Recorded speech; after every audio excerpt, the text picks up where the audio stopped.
বসেছিলাম একটু পড়তে, কিন্তু পড়তে বসে না বারবার একটা সমস্যার সম্মুখীন হচ্ছি। এখন তো একটু গরম পড়েছে, আর গরমকালে ইচ্ছে করছে একটু ফ্যানটা চালাই, আর ফ্যানটা চালালেই এই খাতার পেজগুলো বারবার উল্টে যাচ্ছে, আর পড়তে না একদম বিরক্ত লাগছে। আর পাখাটা না চালালেও একটু গরমও লাগছে। তাই অনেক দিন ধরে না একটা ওয়ালপুট্টি পড়ে আছে, ওটাও নষ্ট হচ্ছে। তাই মনে হচ্ছে একটা পেপার ওয়েট বানাই। চলুন তো ভিডিওটাও আপনাদের সাথে শেয়ার করি, কেমন হয়েছে অবশ্যই কিন্তু কমেন্টে জানাবেন। চলুন।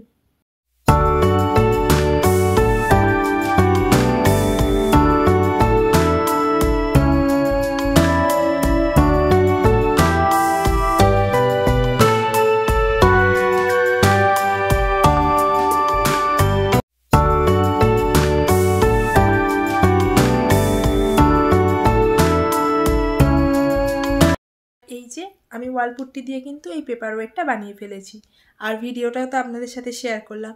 কমেন্টে জানাবেন কেমন।